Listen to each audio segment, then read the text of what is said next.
Welcome to the Elk Talk Podcast with Randy Newberg and Corey Jacobson. Presented by the Rocky Mountain Elk Foundation.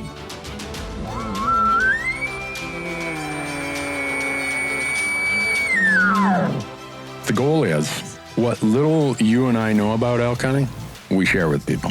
I've got an elk bugle, it's like 120 yards away. What do I do? First off, the thought would never cross my mind when an elk's bugle 120 yards away to call anybody on a cell phone. All elk? All the time? Only elk? Only elk. Well, it's us having conversations, so we usually go down some rabbit holes, but If you hunt with Corey Jacobson, you will find the landscape is full of rabbit holes. We're just going to make this up as we go. and you look at it like, oh, that's a target-rich environment. But if you're trying to single one out, a solo target there is much easier to go into than a big group. We record everything, so there's no BSing, no lying, no faking it with us. Did we hit the record I button? thought I forgot to hit the record button. If you want to know something about elk hunting, this probably isn't the podcast to listen to. Should we give them a list of all the other podcasts where they might learn something?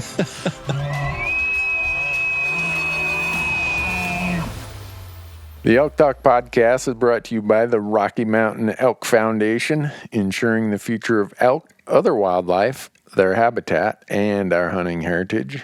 To become a member, go to rmef.org. The Elk Talk Podcast is also brought to you by Mountain Ops, making outdoor energy and performance nutrition to make you a stronger and healthier elk hunter.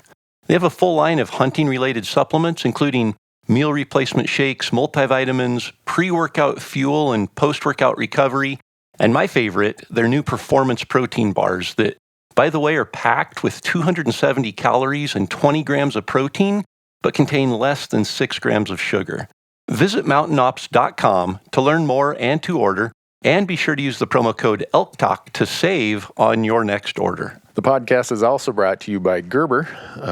Go to gerbergear.com and learn about the knives, the Vital, the Big Game Vital, the Gator Premium, all the things that we use when we're out in the woods, and not just knives, but also some really cool multi-tools that they have. And we have a promo code for Gerber as well. Just use the code ELKTALK to save 20% on your orders at gerbergear.com. And we are also brought to you by Rocky Mountain Hunting Calls. And Rocky Mountain Hunting Calls is the original designer and inventor of the pallet plate diaphragm that's completely changed the way elk calls are made and used. And to find out more and to order your elk calls, go to RockyMountainHuntingCalls.com or buglingbull.com and use promo code ELKTALK, and you're going to save 15% on all of your elk calls and elk call accessories. The Elk Talk Podcast is also brought to you by Gohunt.com. Go to Gohunt.com and sign up for the Insider. The Insider is changing how hunts and hunting information are found. No doubt about that. Use promo code ELKTALK, and when you sign up for the Insider, you're going to get $50 of store credit, mad money, in their gear shop. Lastly, the University of Elk Hunting online course is a proud partner of the Elk Talk Podcast. And within the University of Elk Hunting online course, you're going to find nearly 60 chapters organized in 17 modules of elk hunting instruction aimed at making you a more successful elk hunter. From planning and e-scouting to calling strategies and packing, every imaginable elk hunting topic is included in the online course. And regardless of your previous elk hunting experience or success, I'm confident the University of Elk Hunting online course will make you a more confident, more successful elk hunter.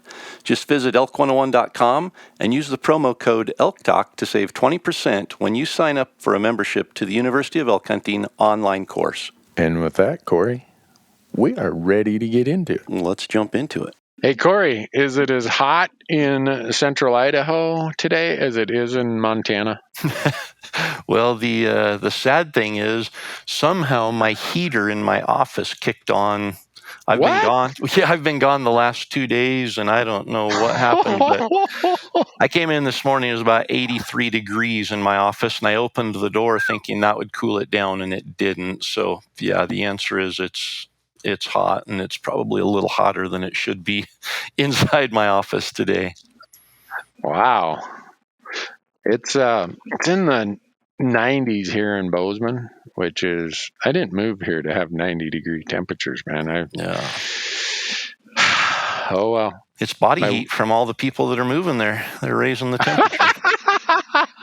I don't know. Did I tell you the story about there were 3 women getting off the airplane when I flew home a couple weeks ago? And No.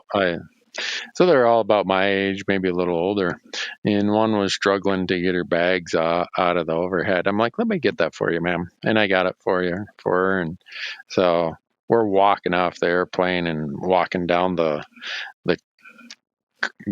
whatever you want to call it, the hallway that leads to the baggage claim. And she's like, are you from around here? I'm like, yeah, I live here. She's like, I am so glad I'm moving here. People are so nice. And it hit me that I should have either pushed her down or slammed her hand in the overhead or something and said, look, I live in Bozeman. I don't want you people here. And so I'm like, oh, where are you from? She told me. She's like, yeah, my 2 girlfriends are coming behind. All 3 of us, we're all moving here because one of our friends just moved here and she loves it. And we're here house hunting. I'm like, dang it. Man. I should have. There was my chance to deter 4 people from, or at least 3 of them from moving here. But I am on my. Said something like, "Oh, that's great. That'll decrease my chances of getting attacked by a grizzly bear because they just roam the town. Got to be really careful of grizzly bears right in town." But I am. My wife is she's getting annoyed by my other stunt. So for about the last 2 years, if you drive out to my house, it's one of the main roads going south of town. The speed limit is 60. I drive 45, whether out to my house or into town. And people just get fried, steamed, mad. And a lot of them, you can see it says whatever dealership, Salt Lake City or Austin, Texas, whatever. So even though they might have newly minted Montana plates, you can tell they're from out of town. And so I'm doing my civic part to discourage people from thinking Bozeman is up to speed, literally and figuratively. So you've got to be careful because I was in Bozeman last summer. Mm-hmm. And we got behind one of those vehicles that was going really slow. Mm-hmm. And he was doing 25 and a 35. Oh, and that's me. There was a vehicle right behind him, and then we were behind that one. And the vehicle right in front of us decided he was going to pass this guy that was doing 25. So he stomped on his truck, got over in the passing lane and went to take off. Well, the driver in front, who was going slow, saw there was a vehicle coming. So he swerved over in the lane so this guy wasn't able to pass him to prevent him from hitting this vehicle head on. Yeah. Well, the guy that was trying to pass wasn't having any of that. And we watched as 3 hammers got thrown out the window of the second truck at the first truck over the next 1.5 miles driving down the road. The guy in front of us must have been a construction worker and had a bag of hammers in his front seat because he literally, the first one he was driving and he hangs out the window as he's driving, arm still on the steering wheel, hanging out the window, left-handed, lines up and throws a hammer at the truck in front of him and barely misses. Then they get to a stop sign. And he pulls up alongside him there and pulls out another hammer and throws it at him and misses. Then they come to an intersection where there's a 4-lane highway that they have to either merge onto or cross. And this guy with the hammers pulls up alongside. The guy in front merges onto the 4-lane highway. He throws another hammer and misses. And completely blinded by his fury, goes out into the middle of this 4-lane road, still hanging out the window before he slides back in and then darts across the road and somehow froggers across there and doesn't get T-boned. But wow, and I was driving, Donnie was there with me, and I can't believe he didn't pull out his camera, but it would have been viral video to be able to see that road rage incident. Hammers were flying. See, you introduced this tangent by talking that Bozeman's temperature is raising because of the body heat of all the people moving here. And now you've done exactly what I hoped you would do. You explained the road rage of Bozeman, Montana, the incorrigible people that live here, the temperamental nature of everybody. So don't move here. Yep. Corey's example. I mean, we're like the murder capital of Montana now. Well, between the grizzly bears and people throwing hammers, I mean, do you really want to live in Bozeman? No. So even though you used to tell me everyone you knew from Bozeman saw multiple 400-inch bull elk within 10 miles of town every year. I'm pretty sure those are the people throwing hammers. I mean, I wouldn't want people moving there if I was. That's just going to encroach on my 400-inch elk opportunities.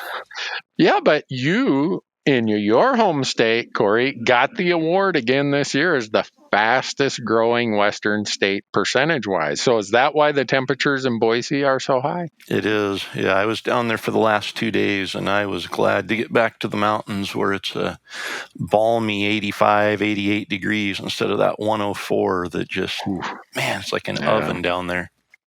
Yeah. Well, you guys can have them all. You keep, all the riffraff that comes this way, we'll just say Boise Southwest. I might even buy them $20 worth of gas. Well, that'd be 2 gallons. That wouldn't even get them to Idaho, let alone Boise. Yeah. What was I thinking? All right, I'll have to buy them $50 worth of gas. That'll at least get them to Island Park or something. I was say $20 won't even get you from Bozeman to the airport. No, that's, my wife was shopping for a CRV the other day. She's really into Hondas. She's had 3 of them. And I'm trying to talk her out of it. And the guy's like, well, what do you want for your trade-in? And I joked to him. I said, well, it depends on if you want the tank full or empty. He's a young guy. He looked at me like, huh? Then he got it about 10 minutes later. But anyhow, that had nothing to do with elk hunting. See where we go with this stuff? People, you know what I think people are saying, listeners are thinking? How do these guys get any elk hunting done? Going on an elk hunt with these guys must be like some sort of tour of America or something, where they just decide once in a while to stop and call for an elk. That pretty much sums it up when you hunt with Randy. Looking for grouse, it's like, hey, can we get back to elk hunting for a few minutes here? And there's tangents. Well, have you looked at our moisture indexes this year across the West? I have not. I have. It's going to be a bad grouse year. Really? Yeah. Wet springs like this are never a good grouse year. It's just too cold and damp for them.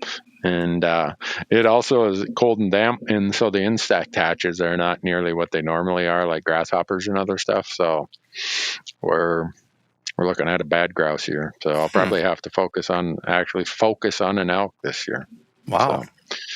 But the good news of that is, looking at Arizona and New Mexico, I know it's way early in the monsoon season to be looking at this, but they have been getting some moisture. So hopefully the monsoon, whatever you'd call it, the masters of the monsoon can dump on Arizona and New Mexico and Nevada and Utah, Colorado, and get it green down there. The info and intel I've been getting so far is the area I'm going to be hunting this fall is not getting a lot of moisture right now. So really, not getting that far north, huh? Yep, it seems like the highway through there is kind of the divider for the weather, and south of the highway's not getting it. So, dang. Well, I hope that all changes. We got some time to change here. Actually, anyone who's interested, there is the NOAA, National Oceanic and Atmospheric Administration, has maps about forecasts. So let me look at the moisture forecast for those areas. If you can believe a weatherman, that's come on. What's your statement on that? A weatherman can be accurate what percentage of the time and still get paid? Yeah. I can't even figure out what that low percentage of correctness would be. All right. I'm looking at estimate for the next 5 to 7 days. Let's see. Next 7 days. the White Mountains of Arizona are forecast to get anywhere from 1 to 1.5 inches. The mountains of the San Juans of southwest Colorado, 1 to 1.5 inches. Chama, the Vermejo, the Hickory of northern New Mexico is supposed to get the same. I wish I could tell you your unit in Colorado is supposed to get dumped on. It says 1/10 to 1/4 of an inch between now and July 22nd. So southeast Arizona and southwest New Mexico is supposed to get a lot. Idaho, eastern Oregon, Montana is supposed to be dry as a board. Same with Nevada and California. But as we said, you really can't put much faith in that. That's a forecast. I think some of these weather apps, they struggle to even tell you not just the forecast, but what the historical has been. Yeah. No, we don't need to go into that because I can't even plan anything around the weather. It's hard to plan. Can you imagine how foolish that would be to plan around the weather? What the weatherman tells you? That'd be like planning around what Randy Newberg told you about where to go hunting. Kind of like on the last podcast with you and Trail, right? I told you guys where to go hunting in Montana. You guys saw mountain goats. So, yep. Going through the listener questions at the elktalkpodcast.com. I don't know why I struggle with that, Corey. I got to ask you every episode. I should just write it on my keyboard or something, but I think that's where we tried getting elktalk.com, and it was some taco truck in Central Oregon or something. That's right. Like, what in the world? Why would they need that? But we had to settle for elktalkpodcast.com, so it's a mouthful. But yeah, if you go there, you can just click the contact button, and we've been getting... There's definitely, you can tell when draws are done and people are resorting to their scouting for over-the-counter planning and all of that, because we've definitely been seeing an increase in those contacts and questions coming through. Yeah. So a lot of them in this first batch of questions relate to Colorado archery seasons. And they're mostly directed at you, which I'm thankful for. Some of them are... I'm going to throw it all in the same mix. So Colorado archery season runs, September 2nd or something like that, 3rd through the 30th. 30th, yeah. And so if I mashed all those questions together and made it one question, here's what it would say. Corey, when should I go hunting? Well, that's it. Given the Colorado elk seasons, consideration of the moon phases, the fact that it could be a dry year this year, and the fact that there is a muzzleloader season when I wanted to go, when should I go archery elk hunting in Colorado? Yep. So I've got a response ready for that one. Okay. It depends. You'd be a good accountant. Yeah. So Colorado, the thing that throws a wrench in Colorado is the muzzleloader season. Yeah. And muzzleloader season seems to coincide with just about the best week of rut activity for elk hunting. And some of those over-the-counter units can get hit pretty hard by muzzleloader hunters. So the season, I think this year is the 10th through the 18th, something like that. So, into that third week, which typically that would be a pretty phenomenal week to hunt elk because the moon phase is getting really good. You've got a new moon on, I think, the 22nd, somewhere in there. So, it's things line up really good calendar-wise this year until you throw a muzzleloader season in there. So the dilemma is, if you're looking at the calendar for September, you've got, it opens on a Friday, so we'll say that first week of seasons, the 2nd through the 10th. And then the second week would be the 10th through the 17th. The next week would be the 17th through the 24th. And then that last week, 24th through the 30th. The problem is if you hunt early, especially with it being hot and dry, you might not hear any bugles. The elk aren't going to be really actively rutting yet, so that makes it tough. The other thing that makes it tough is you've got a terrible moon. You've got a full moon during that 2nd to 10th. So hunting the 2nd to 10th, really the only positive you have is you get to be there before the muzzleloader hunters. Yeah. But you're going to struggle with some early season factors that just are going to be tough to predict and overcome. Yeah. Then you've got the 10th through the 17th, which you'd be looking at going, ooh, that's getting good. The moon's getting good. It's that week leading up to the fall equinox. So rut activity should be kicking up. Those bigger bulls are going to be a little bit more responsive, but they're going to be not herded up. So getting a bigger bull to come in, a more mature bull, that's probably the week to do it. But you've got a sea of orange with muzzleloader hunters out there during that week. So I don't understand. I would much rather take those guys and give them like the 24th to the 30th or something and let archery hunters have the 2nd through the 24th uninterrupted by a muzzleloader season. But, I think it really comes down to you've got to look at some statistics. How hard does the area get hit by muzzleloader hunters? If it's pretty popular, I would probably want to avoid those areas just because you're going to have a lot more people. You're going to be hearing muzzleloaders going off.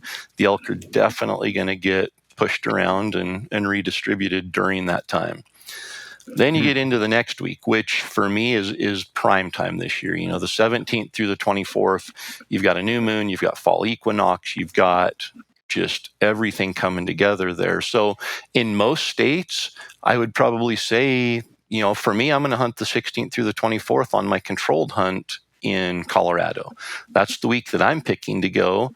But I don't have to really worry about a whole lot of muzzleloader hunters in there because it's a controlled hunt and very limited number of muzzleloader hunters. So they're not really going to have a big effect on the elk being in there that week before I start.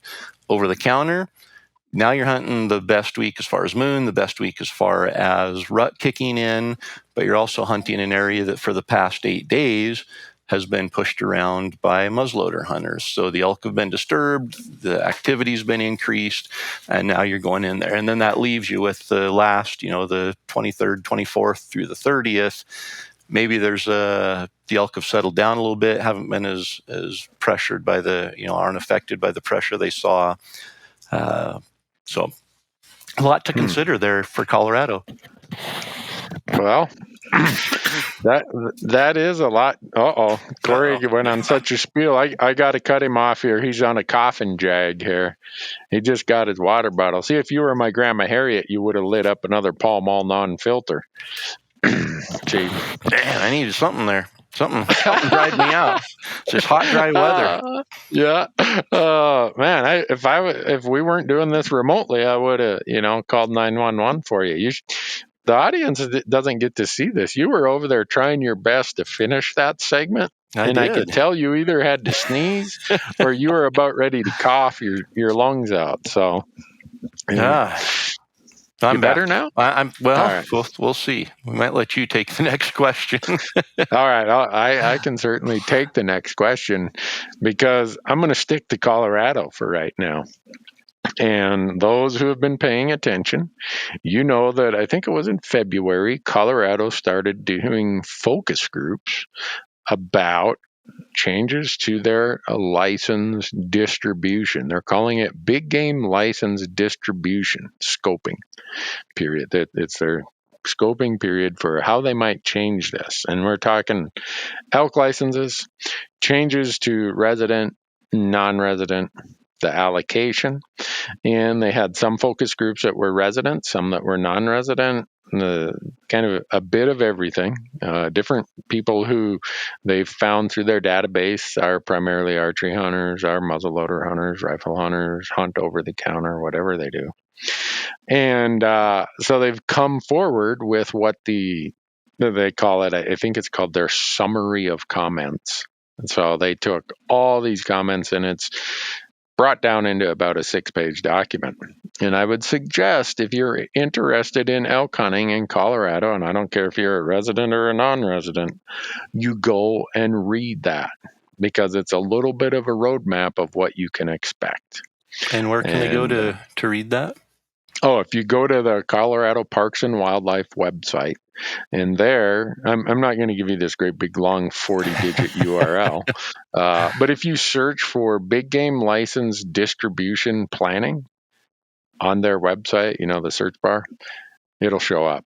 And maybe if you grabbed your Google, your Google would take you to the same place. But, so I'll give you, I won't list out the URL, but if you go to cpw.state.co.us, and then from the main page, click on Things to Do, and then click on Hunting, and it's going to take you to the big game page. And about halfway down, there's a big section that says Big Game License Distribution Public Process, and that'll take you there.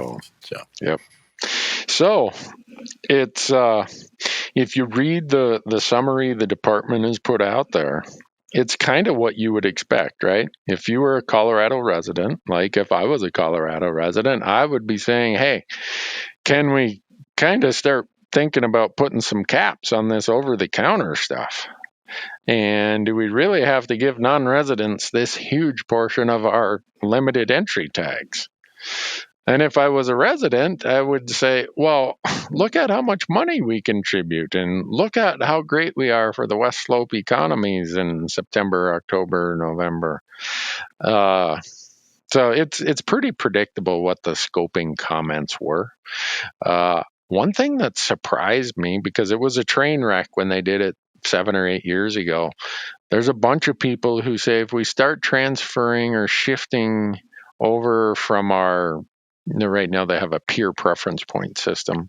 Some of the thoughts were, let's make half of those a random draw or whatever.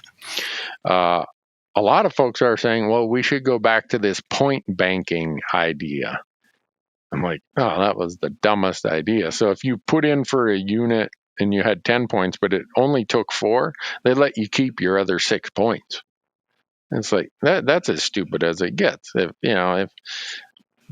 And there were some other interesting comments that I would support in any state, I don't care what state it is, that one of the suggestions that they scoped people about was, if you draw a tag or acquire a tag in any sort, way, shape, or form, you burn your points. Whether it's your first choice, second choice, third choice. Whether you got it through a landowner voucher or whatever. If you got it in the leftover draw, burns your points. That would take care of some point creep. Yeah. And so I don't know that it'd take care of people at the top, because people at the top are like, look, I'm just holding out for the best of the best. But once you get through that top pile of people, that might be a way to address some of that.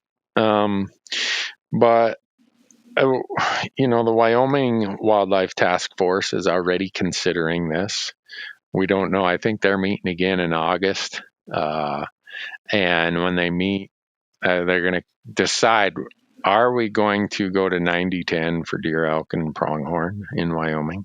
And if so, are we going to give the outfitters this 40 or 50% share of the non-resident tags?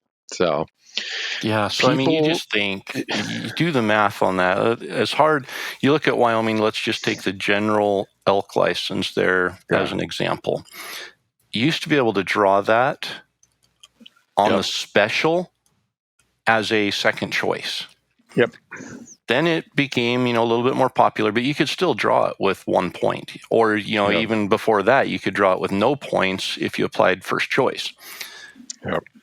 It takes 3.5 to 4 points now to draw it on the special.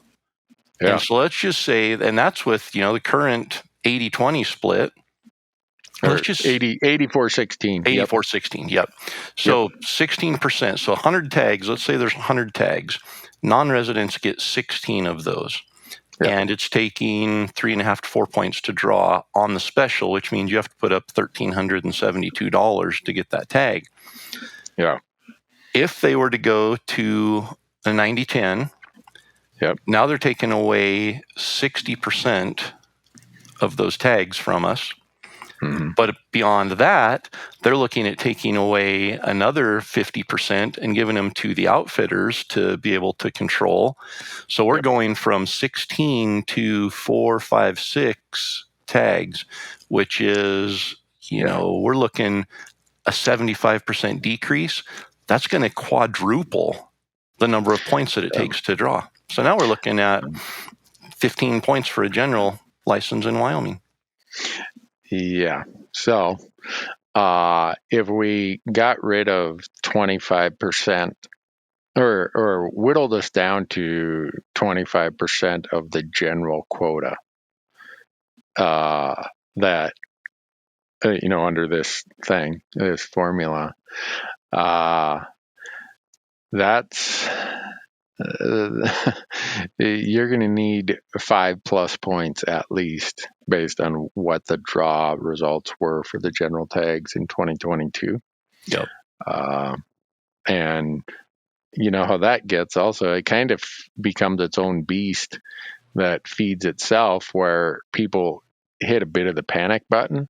So everybody starts jumping in. So that just climbs it higher. Well, just imagine somebody that's holding out for a tag that takes 10 points, and now it's reduced to 25% of those tags are now available. And they're like, I'm never going to reach it. Point creep is going to explode. It's going to double overnight. Yeah. And then all those people like, forget it. I'm not putting in any longer. I'm bailing. I'm going for the general tag. And yeah, like you said, it becomes a beast, and everything goes up in smoke. Yeah. But then you think about now all of these people who have been relying on, you can draw Montana every other year. You can draw Wyoming every 4 years. Idaho's got a messed up lottery system now where they say, it's over the counter, but it's not. It's limited. You've got all that. So the only fallback right now is Colorado. And Colorado is doing this scope to get rid of over-the-counter opportunity. And that's what we talked about with trail. We're starting to see some of this political process actually come into fruition, and we're going to see some big changes on the landscape, I think. We are, and I don't care how people want to look at it, blame or whatever. It has been a process that's been in the making. Well, Colorado has had a point system, I think, since '88. So what's that? 34 years or something. And every year, there's point creep. There's just more applicants than there are tags. And there's new people jumping in. And that's, I've been in that system since 1995. So what's that? 29 of those years or something like that. And every year it happens. It's just a function of how much it happens. There were some years in 2008 and 9 when the economy was in such bad shape that it flattened out. But one thing you find is a lot of people may not apply that year, but they'll buy their point. It's like, okay, I've got enough money to keep my place in line so that I don't fall back a point or two. So using Wyoming, here's the other statistic that people don't look at in terms of point creep. And this has been going on since Wyoming started their system. Their percentage of actual point holders, in other words, people who are in the system and sitting on some points, is about 150,000 going into the 2022 draw. Less than 20% of them, it was 29,000 non-residents, actually applied for a tag. So the other 80% are just buying another point and buying another point. And not showing up on the draw odds. When you look at the draw odds, they aren't even factored into that. Yeah. So, and this has been going on. I mean, Wyoming, now this is the 17th year of their system. It's been going on since the system started, but people were not paying attention to the point buying going on. But now that the point buyers are jumping off the sidelines and jumping into the game, everybody says, oh, look at this point creep. If you were paying attention 10, 15, 17 years ago, you knew this was going to happen. And so when people are all surprised about it, I'm like, okay, whatever. Numbers might not have been your strong suit. And Just coming from an accountant, I mean, that's I know some people are mad because they were buying all these points. And, let's say you jumped in 4 years ago, and you said, "Well, in 2022, I should have enough points to draw, whatever." If you did that based on thinking that this was going to stay static, you weren't looking at a complete picture. You were looking at that year's draw odds. You weren't looking at this continued addition of the number of point buyers that have been going on in every system since time began. Colorado, 100% preference point. Wyoming, 75% preference point. Arizona, 20% of the tags are in effect preference point. Utah, 50% of them. Every one of those systems have followed the same exact path. Colorado was, quote unquote, the trailblazer, if you want to call it that. They gave us the illustration of what this trend looks like. So and please. We still kept jumping in. Yeah. Please go and look at the point pools of people who are just buying a point, because that's your predictor of what the point creep's going to look like when you think you're in line for this tag. So what would happen if a state like, say, Arizona, they have all of these people that can just buy a bonus point? What happens if they decide, hey, we're going to wipe out bonus points. We're going to start over at square zero, and we're going to redo the system so that, point creep isn't as big of a deal. Yeah. What happens then? Is there any recourse from hunters who have spent the last 20 years buying a license for $160.75 or whatever it is and paying for a bonus point? I mean, we're talking thousands and thousands of dollars. Is there anything that would stop the state of Arizona from saying, we're getting rid of everybody's bonus points and starting back at ground zero? No. I mean, Wyoming, so look what Wyoming did with moose, goat, and sheep this year. They've already passed it. 25% of the tags previously went to non-residents. Now it's 10. And all the non-residents who've been buying points for 20 years, and these are expensive points. Yeah. The moose, goat, and well, I shouldn't say goat. Moose and sheep are the two that are subject to points. Goats don't have a point system in Wyoming. But these are like $100 points or so. I bailed when they jumped the point cost from to 40 or 50. Yeah. I bailed. I was like, you know what? I'm a tightwad accountant. I don't need to hunt Wyoming moose or sheep that bad. So a bunch of guys are like, we're going to sue Wyoming. We're going to sue them for all. Look at what an investment we've made. And now they're changing the game on us. You know what? Good luck with that. If you're mad about the money you blew or spent on bonus points that are now devalued in Wyoming, you're really going to be mad when you find out you just spent a bunch of money on legal fees that got you nowhere. Yeah. So no, I bring that up because I jumped in and checked my Montana Park and Wildlife account last week and noticed that my 5 preference points had disappeared and I now have 0. Really? And I didn't even apply.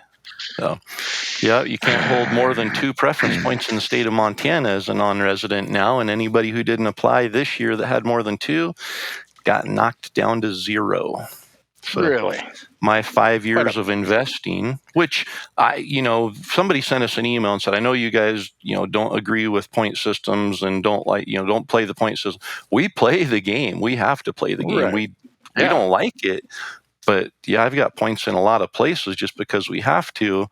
And I've invested, I've got 8 bonus points still in Montana for a special license. But now I can't draw the combo license, which you have to have in order to put in for the special. And yeah, it's just these systems are destined to fail, and they have to change. There's going to be changes, and every change is going to be painful.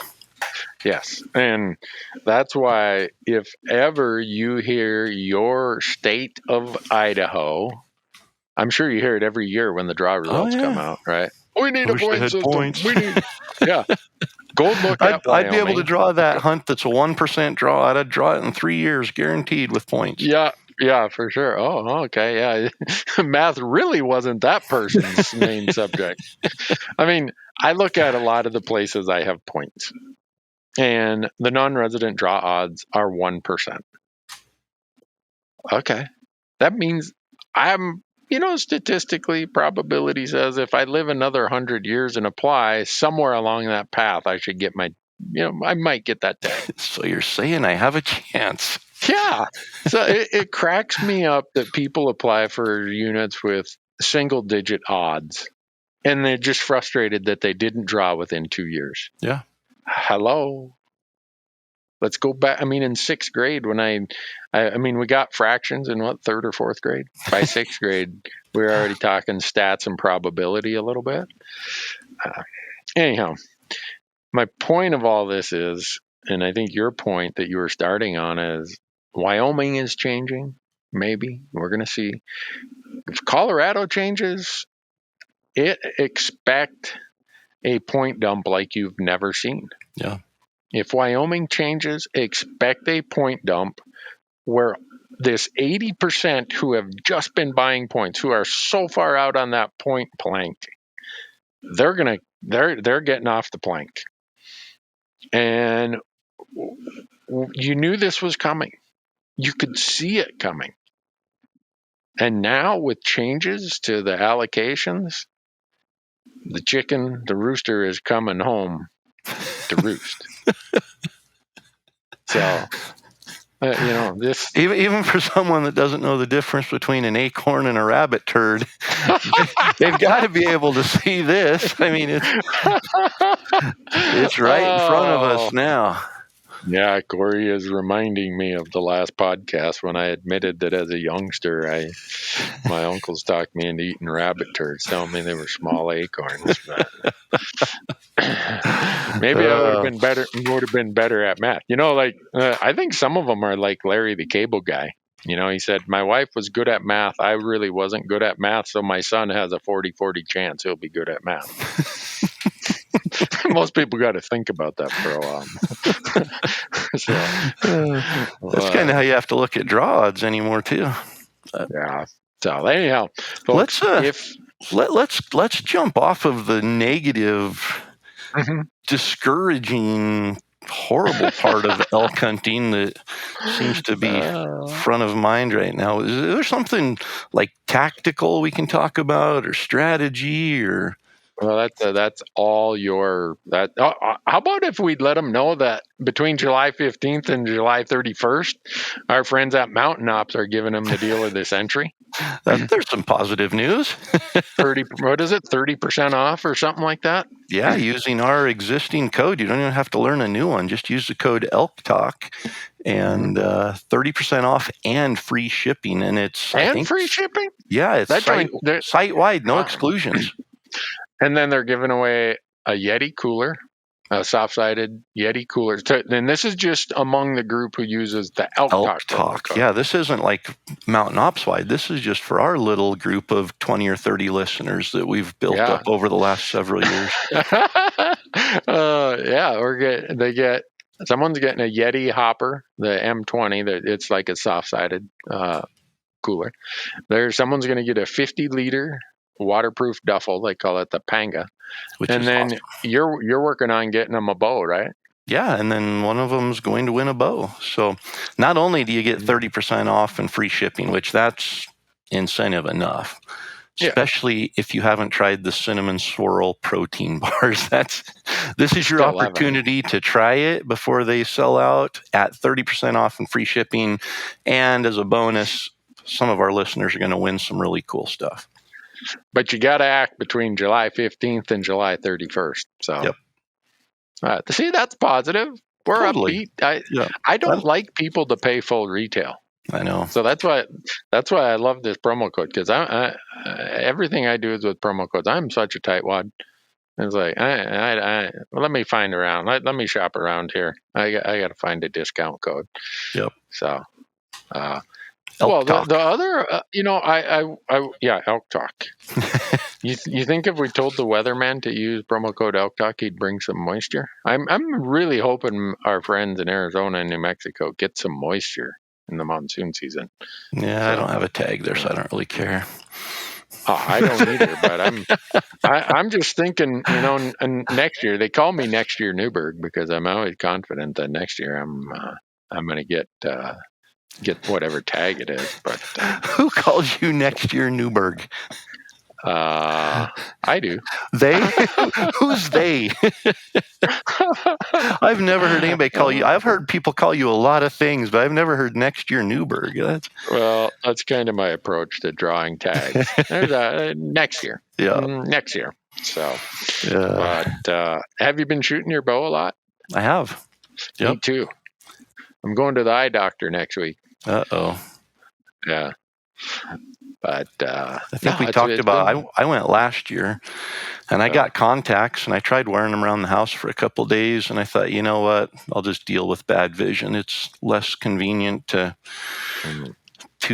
wear contacts, I think. So, and I talked to somebody who said, once you start wearing readers, your vision goes. Like your eyes are like they've been straining so long, and they finally get some help, and they're like, "We're done doing our part. You figure it out from here." So I'm not wearing readers. I'm not wearing contacts. I'm just gonna. I don't wear readers. I have every need for them. Yeah. But I don't, because I've heard that same thing. So, but yeah, I tweaked my back the other day.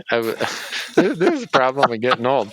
I got to plug in my laptop. I got to plug it in behind the couch. So I'm running low on battery. So I plug it in and I'm like, oh, I got to run to the office and get something. So I thought, well, I'll bring my laptop with. Reach around the couch to unplug it. And I did something. I don't know what I did, but man, I just went to my knees and my lower left back. It's just like somebody jabbed me with a spear. So I'm like, dang it, that's not good. So I've been dealing with that pinch for about 5 or 6 days. Well, 2 nights ago, I went out to my archery range, which my shop and a bunch of hay bales are the backstop. And I draw back, and my back gave me one of those pinches again, and I launched an arrow right through the side of my shop. I'm glad nobody was standing in my shop. No kidding. But I can tell you this, that if my arrow goes, it's a field point. If it goes through my shop wall and hits a Yeti cooler, it doesn't phase anything. It's just laying there on the concrete. The arrow's good. The cooler's good. Everything's okay. Except my back. So, man. But I went, did all my back exercises and stuff. I'm doing really good today. So that's good. I did give my shooting a break for a few days. So tonight I'm going to fire up again. We'll see how that goes. So if you're out south of Bozeman, don't be careful where you're standing.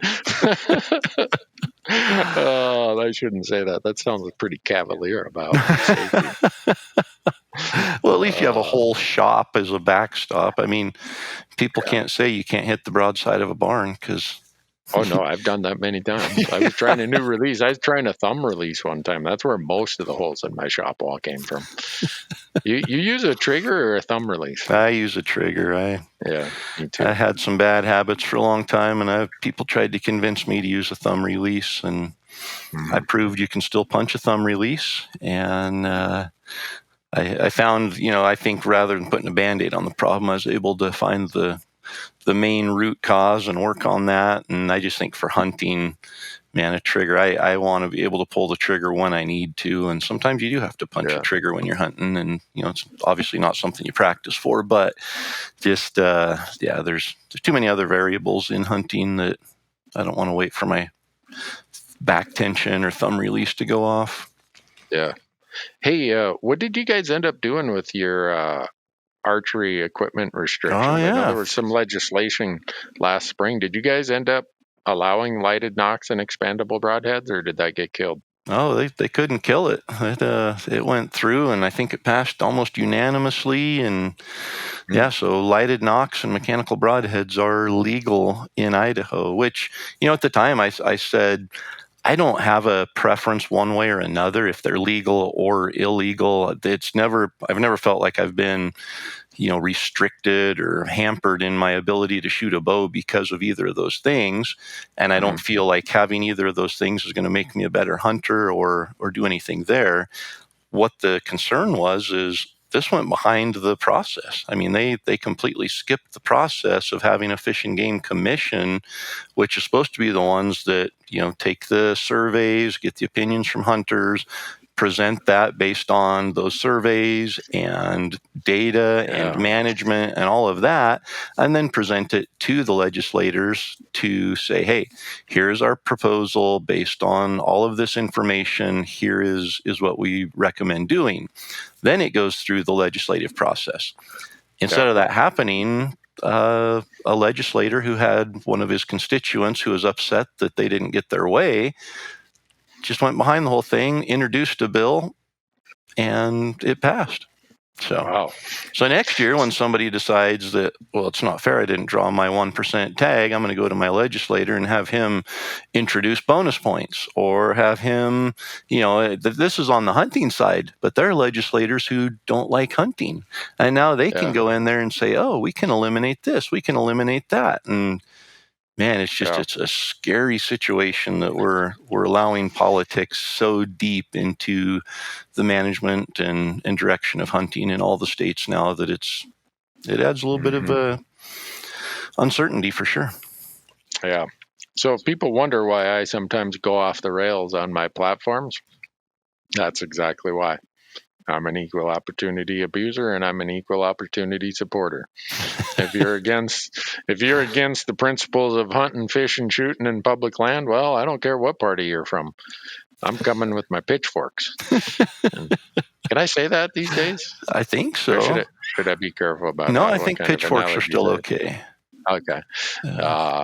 But and I don't, if you got a good piece of legislation and you and I disagree on everything else, I'm going to be there to support your good piece of legislation when it comes to hunting and fishing and conservation and public land or whatever. So, but your point is, I hope, taken by people, that they are so quickly moving the game from fishing game agencies and the processes that we've always used and dragging it over into state legislatures or into Congress. We got to pick up our game. We, as much as I know our listeners hate that stuff, I hate it. Yeah. The last thing I want to do as I'm packing and getting ready to go on my elk hunt is to have to sit down and crank out an email or make a phone call to a legislator. Yep. But that you think isn't going to get it or listen or read it anyway. But I'll tell you, a concerted effort from the hunting industry, the hunting community, goes a long way. I mean, you and I have both got phone calls from people saying, what did you guys do? My inbox is flooded. My phone won't quit ringing. We're on the same side here. Quit sending these people to me. And it's like, we've got to stay loud. We've got to stay, speaking up, because we will lose. And we're seeing things coming up on, there were 4 or 5 states this year that had, whether it was bear hunting or hound hunting or different things that were on the ballots to be taken away from hunters. Yeah. And it's just, we've got to stay on top of that. Yeah, that's just part of the new reality. So we can wish for 1984, but it's just the reality we deal with. So, and I know some of the listeners are like, "Well, what do you mean 1984?" I was a freshman in college in 1984, so that's where that came up. Gotcha. Let's see, what other question? Oh, leftover tag options. Yeah. We're reaching that point where there's some leftover tag situations. They usually pop up in August. I don't know what your Idaho gig is, but in Montana, if you do get a general tag in Montana, you can return it before August 1st and get an 80% refund. Corey's laughing because he didn't get a general tag to get a refund on. Well, I did that one time. I wanted to get a point, and the only way I could get a point was if they kept 20% of my upfront license fee. I'm like, are you kidding me? That's $200 for a point. Only $200. Come on, man. We need that. We need your money here in Montana. So we'll be having that in Montana if you're on that list. Colorado in August starts there. I think they call it a reissue list. Nevada starts what's called a first come, first serve list. I don't know that Wyoming, Idaho, or New Mexico have any type of reissue or other list, or They do. Oregon, but yeah, Idaho's do? got so Idaho.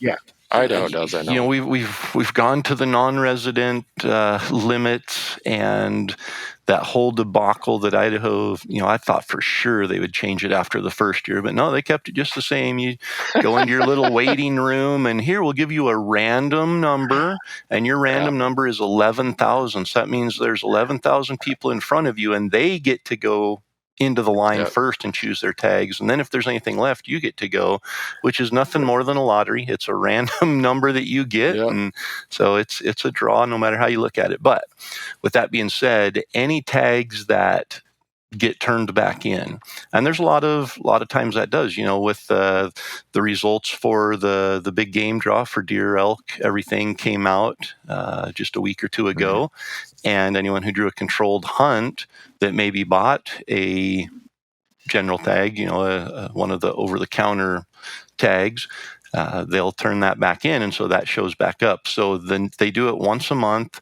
on, I think it's the third Tuesday of each month. They will post the list of what's available, and then on that next Thursday, it'll be first come, first serve. I think it starts at 10 o'clock Mountain Time on their website that you can log in. And I don't know, I haven't gone through the process. You might get a waiting room number in there again. So it's not truly first come, first serve. It's first one there gets first chance at getting a random number. But that list, so for July, it'll be July 21st. And that will be when those go on sale. So that's Thursday morning. So on the 19th, they'll publish the list of what's available. And then on the 21st, you'll be able to go in and purchase leftovers. So that happens once a month in Idaho. Wow. So I guess the point of that is, folks, there are opportunities if you're sitting without a tag right now, but you got to be on the ball. And you know, by the time August rolls around, a lot of people they've already had to put in for their vacation time, and you know, their plans kind of set out. So it may not be an option, but it is an option if you can make it work. And go to each state, go to their website, read the rules of how it works. Because if we think that their drawing systems are unique to each other and different, I think they went to different planets to dream up their reissue processes, because none of them are even close to similar. But oh well, that's how the rules are. We don't write the rules; we just try our best to figure them out and try to go hunting. Try to stay on top of them because they change so much. But yeah. You want to know what's going on in my lovely state of Montana? I don't know if I do or not, but I think you're going to tell us. Yeah, well, we have a citizens advisory committee, an elk management citizens committee. I've talked to quite a few of the folks on that committee. I submitted my comments, and they came out with their first primary recommendation this week, and it is related to elk, and it would be choose your weapon. So right now, Montana, you're allowed on your general tag, you get 6 weeks of archery that always starts the first Saturday in September, runs for 6 weeks. We give the elk 4 or 5 days off. And then rifle season cranks up for 5 weeks. That always ends the Saturday after, or the Sunday after Thanksgiving. So out there for public comment, if you want to comment, you should be doing that, and probably should have been doing that.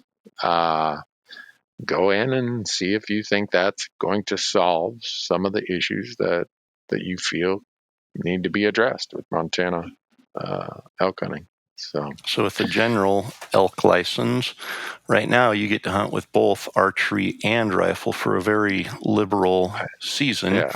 And under that proposal. And you get, I forget about this because it's only 2 years old, you get 10 days of muzzleloader in December. That is. They added even more liberal, and now Yeah. they're looking at taking it away. So yeah, basically, Idaho did that several years ago. We used to be able to hunt archery season, and then if we didn't get anything, we could go out during the rifle season. And then they changed to the A tag, B tag system, which A tag is primarily if you buy an elk A tag, you primarily are going to be focused on traditional hunting, muzzleloader, archery. You might have some opportunity in there for a rifle, some kind of a limited opportunity for hunting spikes with a rifle in, October or something. But for the most part, it's archery oriented.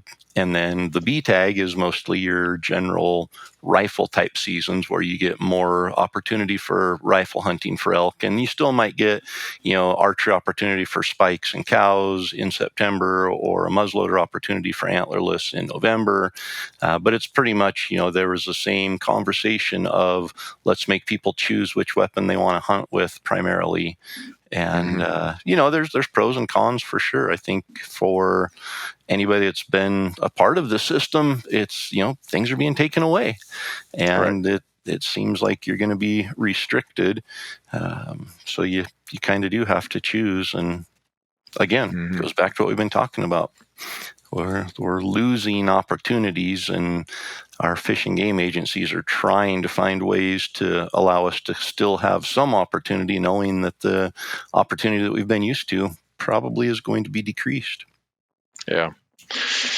And that's a function of a lot of things within these states that are growing really fast. In Montana, I looked at when I moved here, I think our population was 860,000. Now we're 1.1 million. So what's that, 240,000? So in 30 years, the population has increased 30%. So, it's, I don't know what the answers are, to be honest with you, Corey. I give my comments, I weigh in on all this stuff, and, I'm kind of at a different point in my hunting life where, I feel blessed to have had all the opportunity that I've had, and I feel blessed that I got to hunt through the period of time when the United States had 100 million fewer citizens that were crammed in, and the population of all these states were lower. There were just a whole lot of things, and so how are we going to combat that? We're not. I don't know how. Can you run all those new people out of Idaho? I can run them straight to Montana. So my point of that is, it would be nice to say, well, this is how it used to be, and that was how it used to be. But people in this country have the freedom to move wherever they want, and there's always this has been a little bit of a tongue-in-cheek statement that residents of the western states have always said, well, if you don't like it, just move here. If you don't like these non-resident allocations, how Idaho only gives 10%, why don't you just move here? Be like us. We pay all these taxes. Well, guess what? They're moving there. So it's be careful what you ask for, I guess, is the answer to that one, right? Yep. So totally. There's just all this stuff going on, and it's creating a lot of friction. And for me, I can't let it take away from the fact that I'm going to try find a place to go elk hunting. And I don't need to go a place that takes 30 points or that's 3% draw odds. This year, by design, I knew I was going to end up with mostly over-the-counter, leftover, and general tags. And when I sat down with my crew, we said, all right, last year we had a goat tag, we had a moose tag, we had some stuff where people probably think, oh, that's a normal year of hunting. No, a normal year of hunting is you go scratch it out on the public land with your general tag. Sometimes it's a leftover tag. Sometimes it's just a cow tag. It's an over-the-counter tag. So that I don't have my one Wyoming tag is a general elk tag.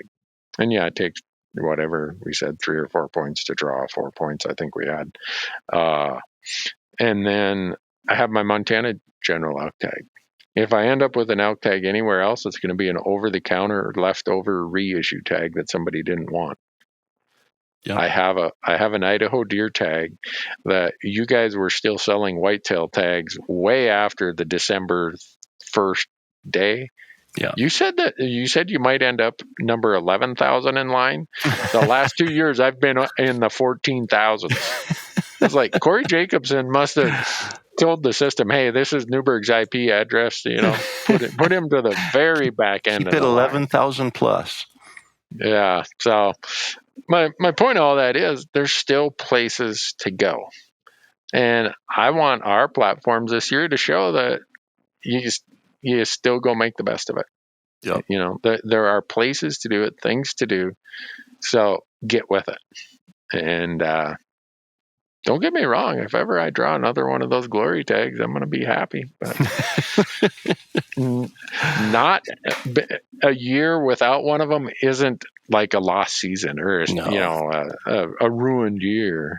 I'm dreading. I mean, as sad as it sounds, I don't know if it's just pressure, and it's not like there's anybody putting pressure. I'm not even putting pressure on myself, but just the thought that I spent 18 points on a Colorado elk tag is almost taking some of the excitement out of having a better than over-the-counter type tag.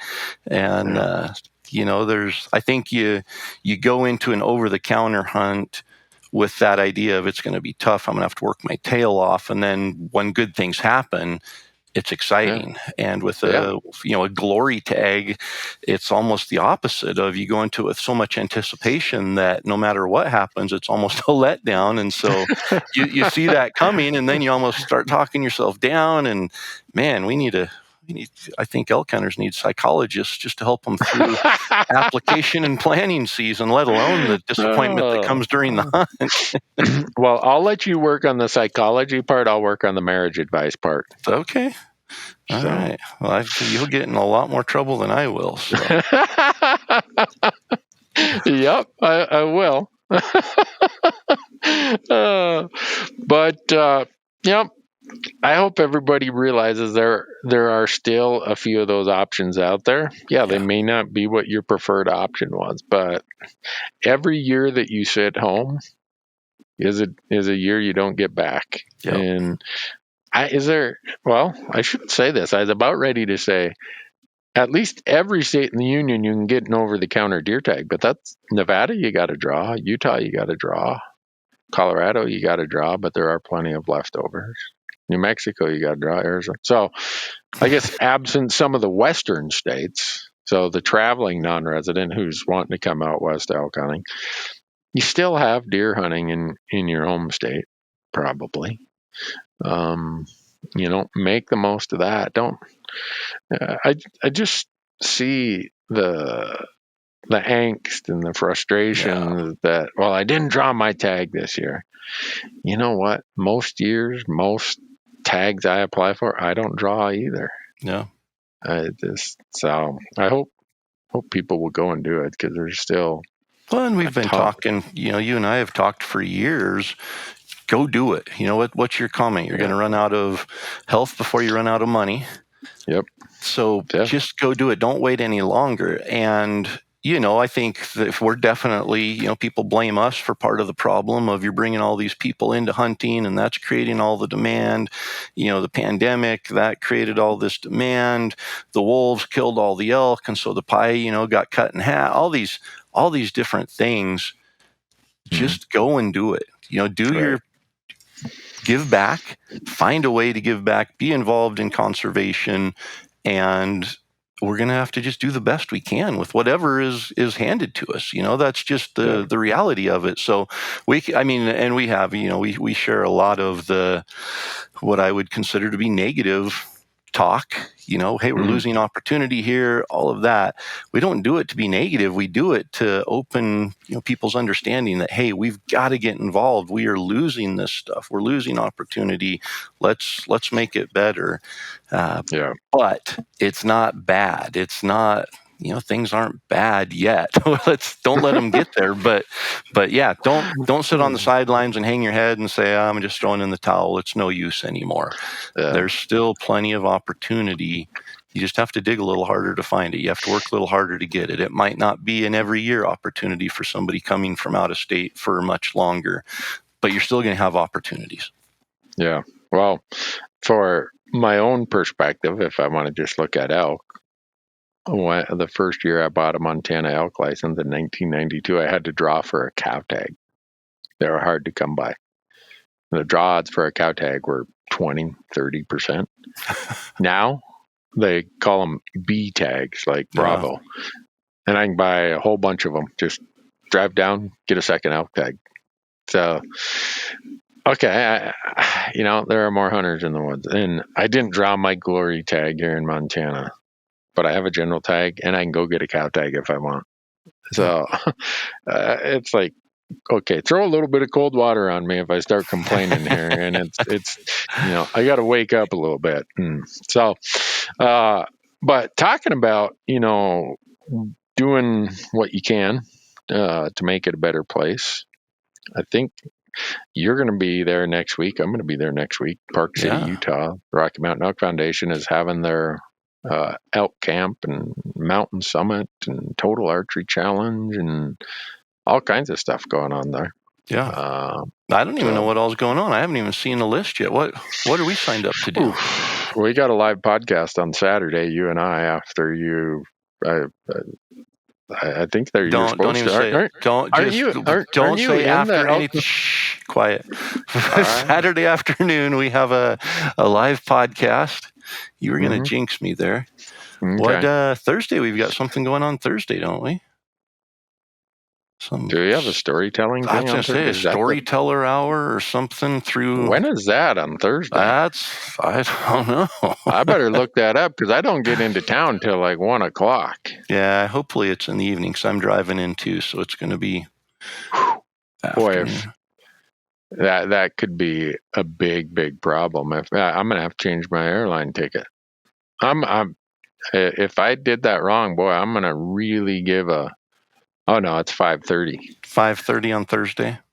Yeah, it's MC event it's brought to you by Outdoor Class, which Corey has a course, I have a course, Jamie has a course, Remy Warren has a course. Yeah. Use that promo code Elk Talk and save 20%. But yeah, so Thursday evening, 5:30. Boy, I better not have a late flight. Storyteller night. So. I'm guessing that we're just going to sit there and let you do the talking. I'm not much of a storyteller, so I don't know what their plan is for that. But they just told us to be there and be prepared. So Thursday night's at the World Elk Calling Championship preliminaries are on Friday. Okay. Are you emceeing that again? They're having me MC the championship round Saturday morning. Okay. And then we got our live podcast. So, folks, if you're there, you get to listen to the live version, ask your questions live, and then we record it, and then we obviously drop it here on the podcast. And then I got to MC the evening event Saturday night, which. Boy, that could be a train wreck. I don't know why they have me MC things. I can ruin someone's brand in less than a half hour. So. If Elk Foundation membership goes from 240,000 down to 120,000, blame it on me. That's right. So. But you usually show up with a cooler full of dilly bars, so that I think buys back at least some of the people.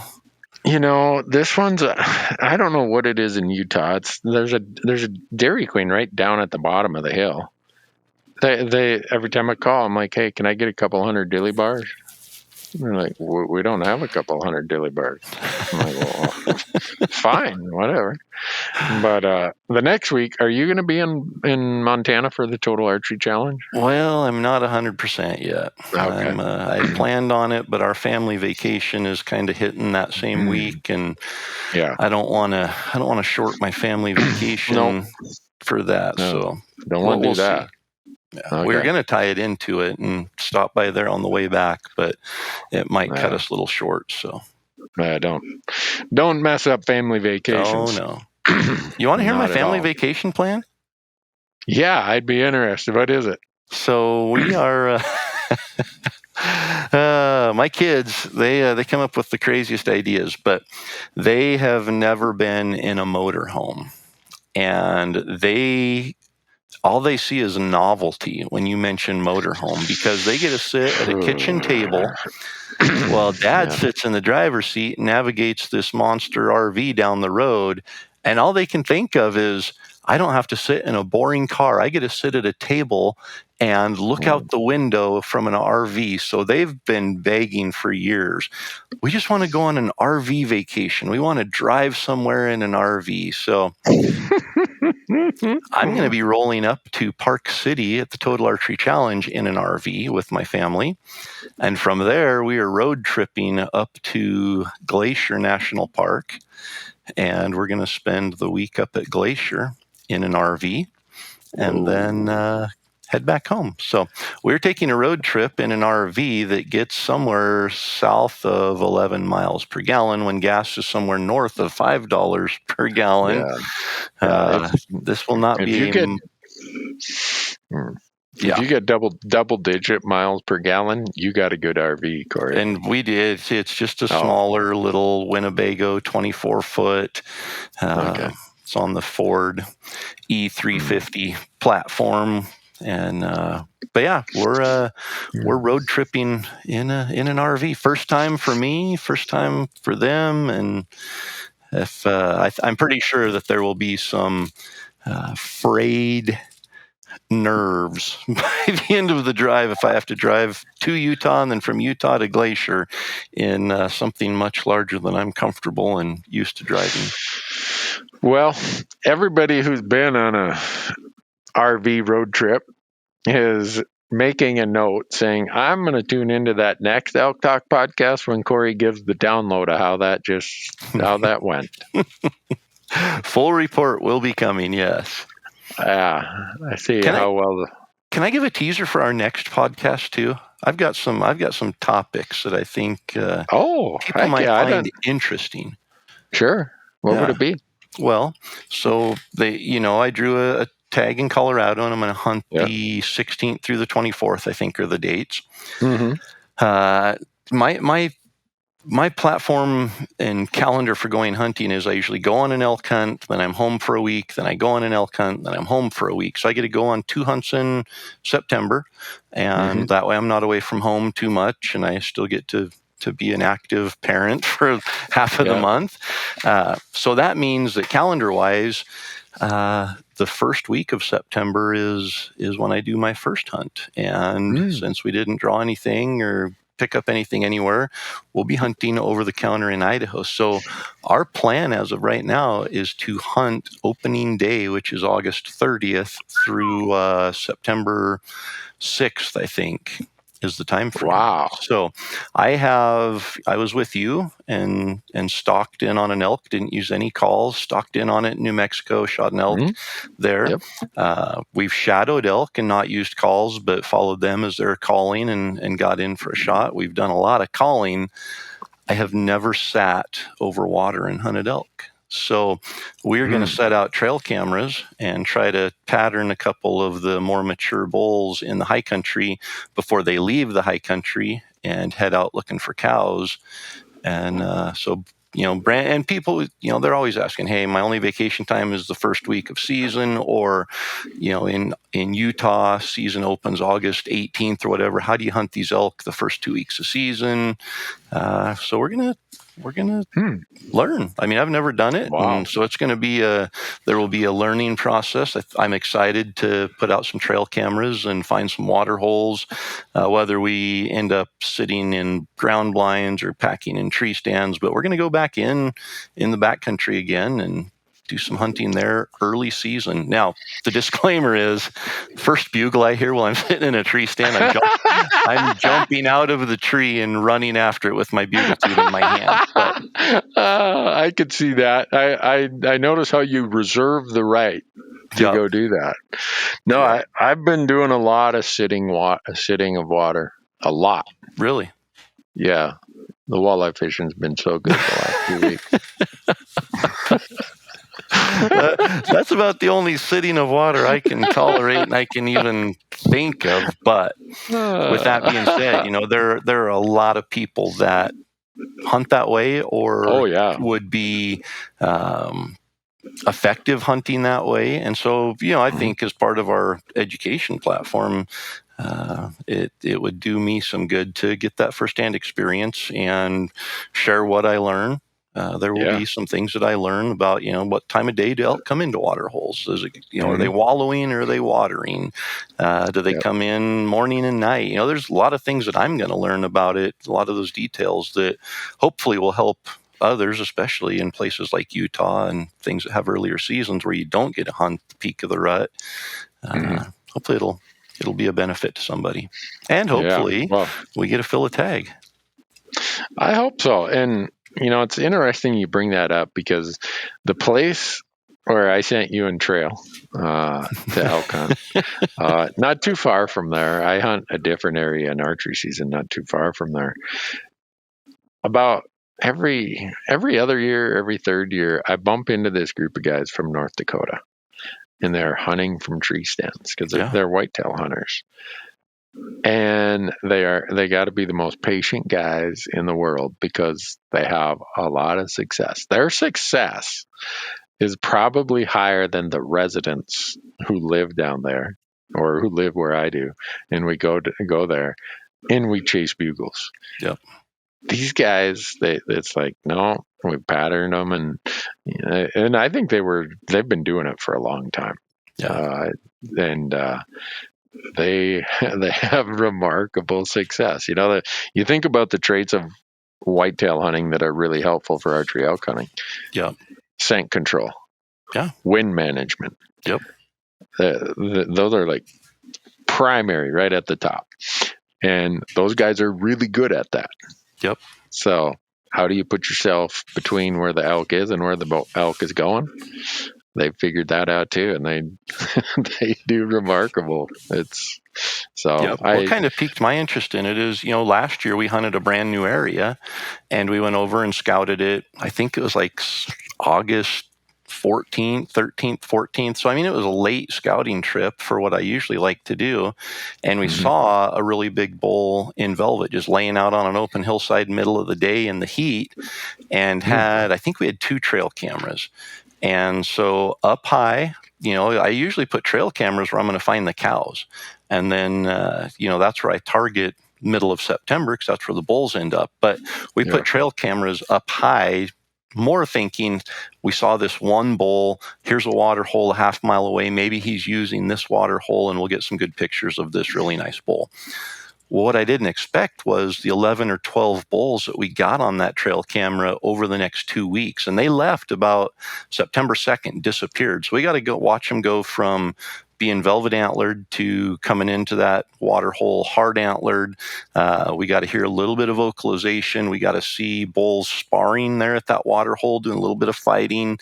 But then they disappeared. So my thought was, when I saw that, I thought, man, if we wanted to target a big bull, those first 3 days of season over a water hole is probably a pretty effective strategy.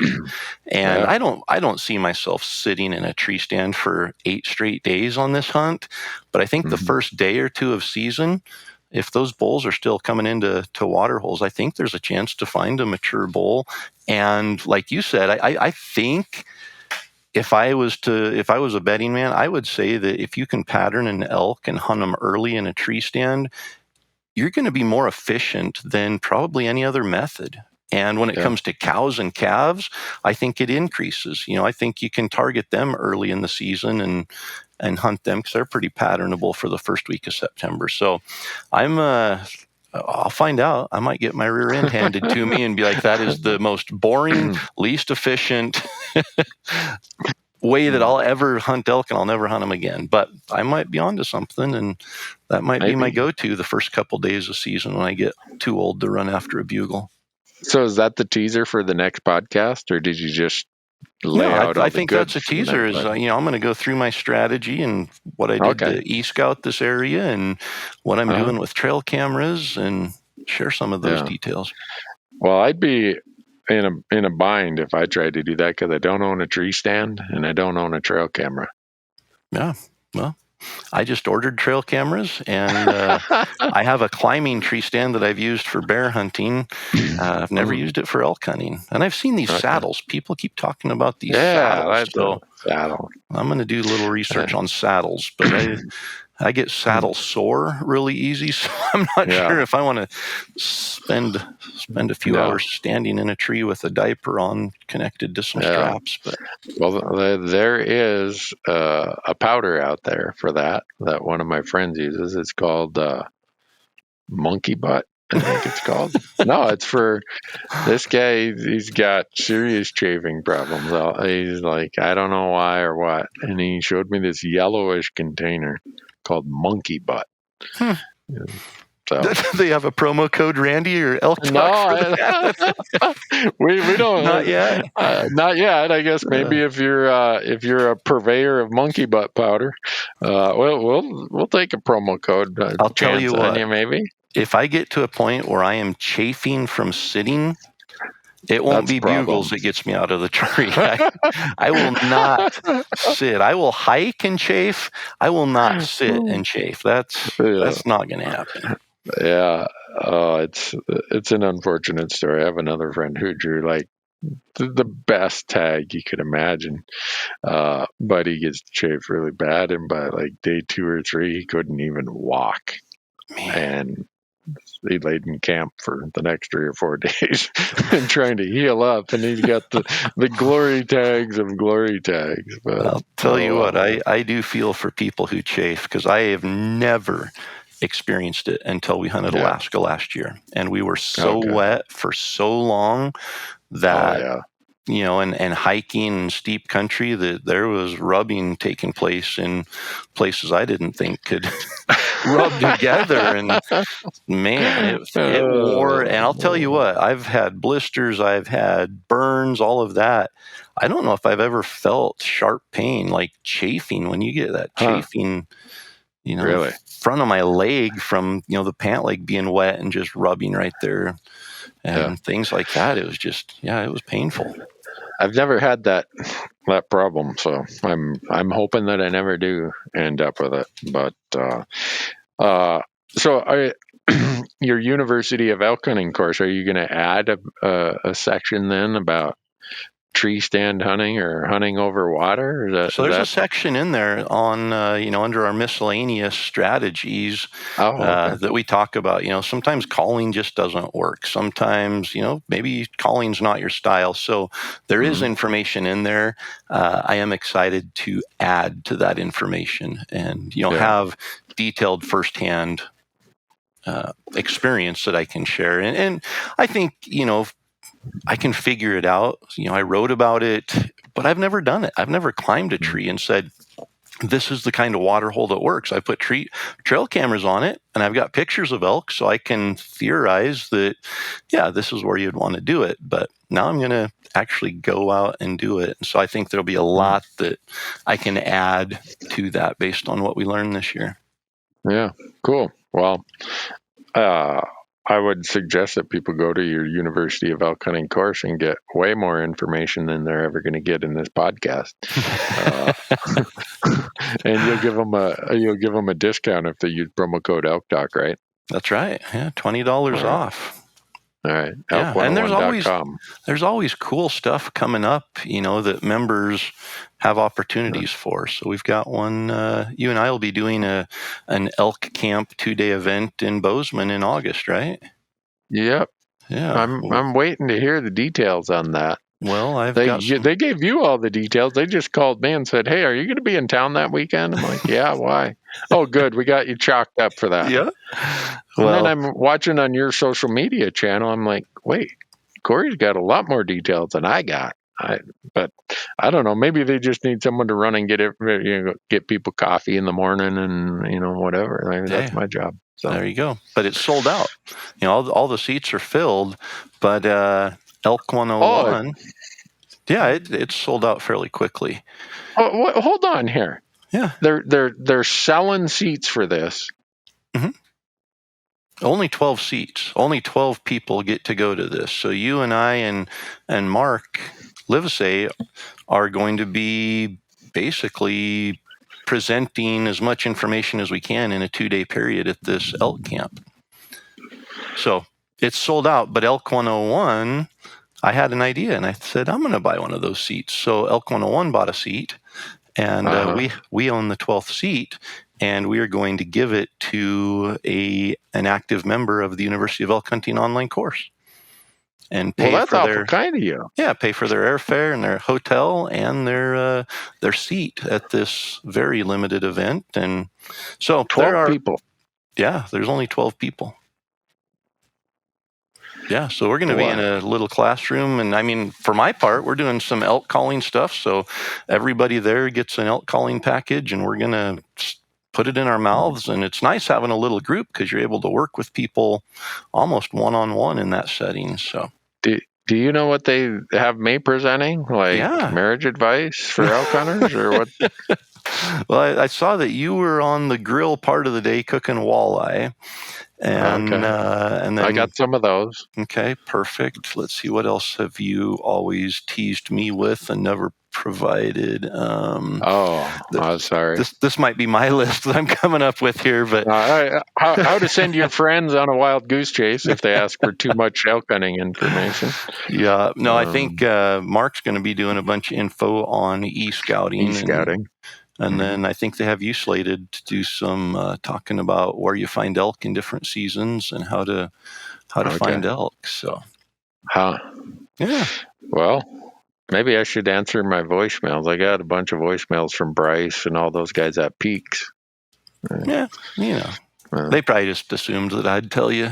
I probably should have just. Well, there you hear it, folks. I heard it at the same time Corey did. So, but there's just an incentive to being a member of the University of Elk Hunting online courses. You're going to pay their airfare. Have you seen what airfares are to Bozeman lately? Yeah, I did.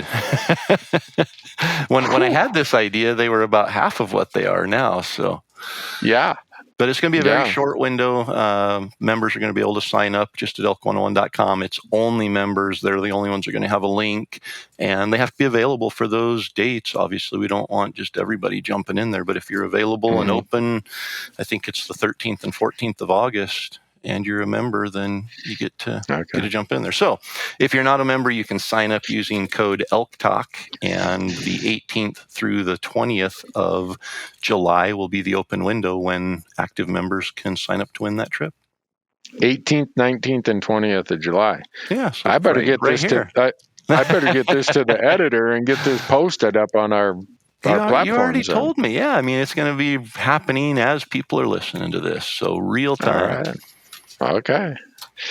I am so far out of the loop, Corey. I got all these people running around here telling me, hey, you need to film this, need to film that. I feel like I'm just like the fat lady at the Barnum and Bailey Circus or something. It's like, hey, come see the freak show here. Oh, I was just saying, you might need to explain that analogy, but now we go. You're the freak show. Gotcha. Yeah. So anyhow. Have we left them with enough today that they're probably shaking their head saying, I'm going to send these guys a bill for an hour and a half of my time? Well, let's do this. Let's promise them that we won't go into debate on political stuff or anything. Next podcast, we're going to talk about some early season hunting strategies and some tactical stuff for the upcoming season. Okay. And I want to touch on this logging area that I've been filming in this year. So they logged it last year. It needed logging and thinning. So it's not like Moonscape. It's like selectively thinned. And I hadn't seen it. It's a place I hike quite a bit. I hadn't seen an elk in there for forever. This summer, with the moisture we had, the amount of forbs growing in there is like off the charts. So we're in there filming this stuff saying, okay, now look at the aspect ratio of this slope. It kind of runs northwest. Here's what it looked like. Here's another northwest slope back before they logged it. Look, there's nothing here. Look at this northwest facing slope. it is full of forbs. And you see where it rolls to the straight north. Yeah, they logged it out. But look how tall those grasses are. And how much snow do you think it would take to cover up these grasses? A lot. So where are these elk going to go when it snows? This northwest running slope that has a bit of a roll to the north that doesn't get direct sunlight, like green as green gets, and it's going to stay green for a long time. So maybe I'll add some of those things. Yeah. Speaking of that, I saw an interesting study, and it's an older one, but it was in Bugle magazine in the recent issue that came out about the Starkey experimental forest. And I've known about Starkey forever in Oregon. What I didn't realize is that they took these tame elk out of Starkey and took them into different areas and sat beside them and watched what they actually ate, like the preferred leaves, the preferred forbs, all of that. Yep. That was fascinating to me, based on our discussion we had a couple podcasts ago about you doing a detailed dive into what elk eat and what they prefer. And then I saw that and thought, oh, that's some more gold waiting right there. So we need to talk about that a little more. Yeah. Well, that's one of my greatest resources is all the stuff that comes out of Starkey. Yep. And not most, but a lot of that, the two primary funding sources for that are the Forest Service, Rocky Mountain Elk Foundation. Yeah, they have their own herd of elk, and they have people walking along beside them, watching these elk graze at all different times of the year on all different kinds of landscapes, recording what the elk passes by to get to something else. I mean, can you have any more accurate information than that? Oh, my goodness. I mean, that's a dream. I've thought about how cool it would be. I didn't realize they actually did that, where they take them out of Oregon. They take them to other states and say, the managers in those other states say, we want to know what food elk prefer. They call up Starkey. They load up a trailer full of these tame elk and take them over there and just sit there and record what they eat. And I mean, could you imagine the info you could collect? That's just... Yeah. They've collected it. I can imagine because I have read a lot of it. Yeah. So my crew, this is another side note here. My crew wonders why I panic when my laptop is just temporarily not in my possession. I have this Word document. I don't have it out on Google Docs because that's shareable. Yeah. This is like, if I ever die, this is going to be probably one of the most valuable parts of my estate. I have this multiple page Google Doc that has a link to pretty much every elk study I've ever read. And I've got it categorized by studies on hunting pressure, on, food types, drought conditions, blah, blah, blah, blah, blah, blah, blah, blah, blah. Man. Starkey makes up a whole lot of those links. I bet. So, yeah. Cool. Someday, if you're a good enough friend, I'll share that document. I was going to say, I think that's what you're sharing at the Peaks Elk Camp event. I'm pretty sure that one. Some walleye. What else do I need from Randy? Your secret grouse recipe. No, I'm not sharing that one either because everyone heckled me about it. So, but anyhow, I guess next time we'll be rolling through the Mountain Ops special where people can win bows, coolers, save 30%, get free shipping, and then we'll already know who you're bringing to Bozeman for the Peaks Elk Camp or whatever it's called. So we might even know who the world champion elk caller is at that point. Oh yeah, we will know by then. See, you just jinxed yourself. So. No, I did not. I just said we're going to know who it is. All right. So, well, Corey, stay cool. It's hot out there. It is. But elk season's just around the corner. So a few more weeks of this heat and we'll be stomping through crunchy, frosty, cool ground, chasing bugles again. Yeah. Well, I can't wait to go do that. Yep. In the meantime, everybody have a great week or two till we talk to them the next time. Sounds good. Thanks, folks. We'll catch you next time.